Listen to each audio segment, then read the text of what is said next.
Hello दोस्तों, welcome to technology tool. तो ये जो गेम पैड है ये है EvoFox Elite X2 Pro, जिसका मैं ऑलरेडी रिव्यू कर चुका हूँ।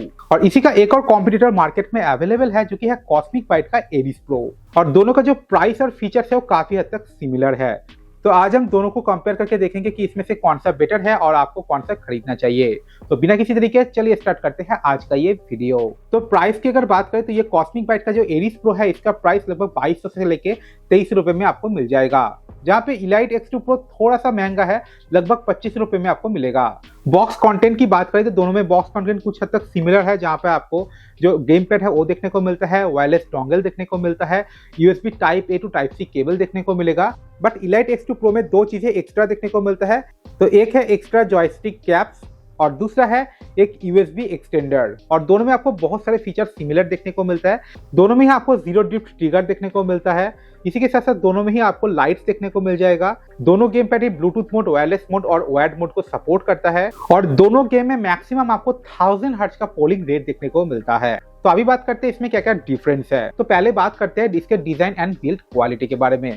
तो यहाँ पर जो Aries Pro है कुछ इस तरीके का डिजाइन के साथ आता है, टोटल प्लास्टिक का बना हुआ है। और यहाँ पर जो इसका वेट है वो थोड़ा सा हल्का है as compare to Elite X2 Pro। तो Elite X2 Pro थोड़ा सा हेवी है और यहाँ पर आपको दो कलर कॉम्बिनेशन देखने को मिलता है, ब्लैक और व्हाइट का। और यहाँ पर आपको मैट फिनिश देखने को मिलता है। Elite X2 Pro के ऊपर के साइड पे यहाँ पर रबराइज्ड फिनिश देखने को मिलता है, जिससे थोड़ा सा बेटर ग्रिप देखने को मिलता है। तो अगर दोनों का डिजाइन कंपेयर किया जाए तो Elite X2 Pro का डिजाइन जो है थोड़ा बेहतर है। नेक्स्ट बात करते हैं लाइट्स के बारे में। तो यहाँ पर आपको दोनों में ही RGB लाइट देखने को मिल जाएगा। तो यहाँ पर जो Aries Pro है आपको कुछ इस तरह का V शेप का लाइट देखने को मिलता है, जो कि फिक्स लाइट है ऑरेंज कलर का। और जिसका ABXY बटन है इसमें भी आपको लाइट देखने को मिलेगा, जो कि एक्चुअली फिक्स लाइट है। और इसका जो होम बटन है इसमें आपको अलग अलग लाइट देखने को मिलेगा, जो कि अलग अलग मोड में चेंज होता है। लेकिन इसका जो कलर है इसको आप चेंज नहीं कर सकते, बस जो लाइट है इसको आप ऑन या फिर ऑफ कर सकते हो। ऑन द अदर हैंड जो Elite X2 Pro है इसमें आपको कंप्लीट RGB लाइट देखने को मिलता है। तो यहाँ पर आपको साइड की तरफ यहाँ पर RGB स्ट्रिप देखने को मिल जाएगा। और जिसका जॉयस्टिक है इसमें भी आपको लाइट देखने को मिलेगा। और इसका जो RGB इफेक्ट्स है उसको भी आप कस्टमाइज कर सकते हो। नेक्स्ट जो Aries Pro है इसमें कितना बैटरी है इसका कोई इंफॉर्मेशन नहीं है और ना ही इसमें कोई बैटरी इंडिकेटर दिया गया है। बट जो Elite X2 Pro है इसमें आपको कंप्लीट बैटरी इंडिकेटर देखने को मिलेगा। तो यहाँ से आप कितना परसेंटेज बैटरी है वो देख सकते हो। और इसमें 800 mAh का इनबिल्ट बैटरी दिया गया है, जिसमें आपको काफी अच्छा बैटरी बैकअप देखने को मिलता है। इसमें मैक्सिमम 16 घंटे तक आप इसको यूज कर सकते हो अगर आप RGB और जो वाइब्रेशन है इसको ऑफ करते हो। तो अगर इसको ऑन करते हो तो लगभग आपको 8 से लेकर 10 घंटे तक बैटरी लाइफ देखने को मिल जाएगा। लेकिन जो Aries Pro है इसका बैटरी लाइफ थोड़ा सा कम है। तो इस हिसाब से देखा जाए तो Elite X2 Pro में आपको काफी बेहतर बैटरी लाइफ देखने को मिल जाएगा। नेक्स्ट कंपैरिजन की बात करें तो ये चीज ज्यादातर लोग थोड़ा इग्नोर करता है, लेकिन ये काफी इंपॉर्टेंट है, जो कि है इसका यूजर मैनुअल। तो यहाँ पर जो Aries Pro का यूजर मैनुअल है कुछ इस तरीके का देखने को मिलता है, लेकिन जो Elite X2 Pro का यूजर मैनुअल है कुछ इस तरीके का है। तो Elite X2 Pro का जो यूजर मैनुअल है वो बेटर है, क्योंकि हर एक मोड के लिए यहाँ पर क्लियर इंस्ट्रक्शन दिया गया है, जो कि काफी क्लियर है। और ये काफी इंपॉर्टेंट है क्योंकि बहुत सारे टाइम पे हम लोग को सारे फीचर्स पता नहीं होता है, तो हमको यूजर मैनुअल देखना होता है।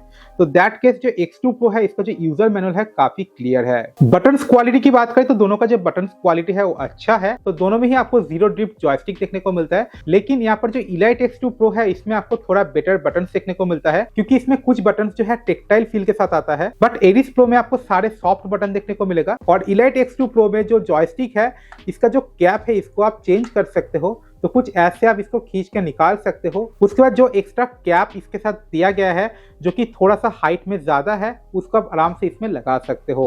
और Elite X2 Pro में एक और फीचर देखने को मिलता है, जो कि है इसका प्रेसिजन बटन। तो ये शूटिंग गेम में एमिंग के लिए काफी हेल्पफुल है। और टार्बो मोड की बात करें तो दोनों में ही ये सपोर्टेड है, और मैक्रो मोड भी दोनों में सपोर्टेड है। तो अपने हिसाब से जो मैक्रो कीज है उसको भी आप सेट कर सकते हो। लेकिन Elite X2 Pro में एक खासियत है कि अगर आप इसको फोन के साथ कनेक्ट करते हो, दैट के की लिंकर ऐप आता है, जिससे इसका जो कीज है अपनी हिसाब से आप कस्टमाइज कर सकते हो, जो कि एक्चुअली Aries Pro में सपोर्टेड नहीं है। और X2 Pro के नीचे की साइड पे दो एक्स्ट्रा बटन देखने को मिलता है, जो कि एक्चुअली 2 स्टेप ट्रिगर बटन है। तो इससे जो ट्रिगर है ये डिजिटल से एनालॉग ट्रिगर में चेंज होता है। और इसका जो ट्रिगर है ये प्रेशर सेंसिटिव भी है। और एक बात, इसमें डेडिकेटेड बटन देखने को मिलता है ब्लूटूथ मोड और 2.4 गीगाहर्ट्ज वायरलेस मोड में। एरिस प्रो में डेडिकेटेड बटन नहीं है, लेकिन कुछ बटन कॉम्बिनेशन से आप जो मोड है इसको चेंज कर सकते हो। वाइब्रेशन की बात करें तो दोनों में ही वाइब्रेशन सपोर्टेड है, जिसका इंटेंसिटी आप चेंज कर सकते हो। और दोनों के साथ ही वायरलेस डोंगल आता है, जिसको आप पीसी या फिर लैपटॉप के साथ कनेक्ट करके गेम खेल सकते हो। और अगर आप डोंगल यूज करते हो या फिर वायर्ड यूज करते हो, दैट केस आपको मैक्सिमम 1000 हर्ट्ज का पोलिंग रेट देखने को मिल जाएगा। लेकिन अगर आप ब्लूटूथ यूज करते हो, दैट केस 500 से लेकर 600 हर्ट्ज का पोलिंग रेट आपको मिलेगा। और दोनों ही एंड्रॉयड, आईओएस या फिर विंडोज में यूज आप कर सकते हो। और यहाँ पर जो एरिस प्रो है इसको आप एज ए PS3 में भी यूज कर सकते हो, और जो X2 प्रो है इसको आप निंटेंडो स्विच के साथ यूज कर सकते हो। ईयरफोन की बात करें तो दोनों में ही आपको 3.5 mm ऑडियो जैक देखने को मिलता है, जिससे आप ईयरफोन कनेक्ट कर सकते हो। लेकिन इसमें से थोड़ा सा डिफरेंस है, यहाँ पर जो इलाइट X2 प्रो है इसमें सिर्फ और सिर्फ वायर्ड मोड में ही जो ईयरफोन है ये सपोर्टेड है। बट ये जो एरिस प्रो है इसमें डोंगल मोड और वायर्ड मोड दोनों में ही आप ईयरफोन को यूज कर सकते हो। तो ओवरऑल अगर देखा जाए तो डिजाइन एंड बिल्ड क्वालिटी के मामले में जो इलाइट X2 प्रो है ये बेटर है। इसमें आपको काफी अच्छा RGB लाइट्स देखने को मिलता है, जिसको आप कस्टमाइज भी कर सकते हो। जो बटन्स का क्वालिटी है और जो बटन्स है वो इसमें बेटर है। इसी के साथ साथ इसमें आपको प्रेसिशन मोड देखने को मिलता है, जो कि गेमिंग के लिए काफी हेल्पफुल है। ऑन दी अदर हैंड जो एरिस प्रो है डोंगल मोड और जो वायर्ड मोड है इसमें ईयरफोन सपोर्टेड है। तो दोनों में से कौन सा बेटर है ये आपके ऊपर डिपेंडेंट है, लेकिन मेरे हिसाब से जो इलाइट X2 प्रो है इसमें आपको काफी अच्छा और बेटर फीचर देखने को मिलता है। बाकी इनमें से कौन सा बेटर लगा आप जरूर बताना नीचे कमेंट बॉक्स में। तो बस आज के लिए सिर्फ इतना ही। अगर आपको ये गेम पैड खरीदना है तो इसी वीडियो के डिस्क्रिप्शन बॉक्स में आपको लिंक मिल जाएगा। अगर आपके मन में कोई भी क्वेश्चन या फिर कोई भी सजेशन हो तो नीचे कमेंट बॉक्स में आप मुझे बता सकते हो। अगर आपको वीडियो अच्छा लगा हो तो वीडियो को लाइक जरूर करना, और अगर आप मेरे चैनल पे नए हो तो इस चैनल को सब्सक्राइब करने के साथ साथ पास वाला जो बेल आइकन है उसको भी आप दबा दीजिए। फिर मिलता हूं मैं एक और एक्साइटिंग नए वीडियो के साथ, तब तक के लिए thank you and good bye.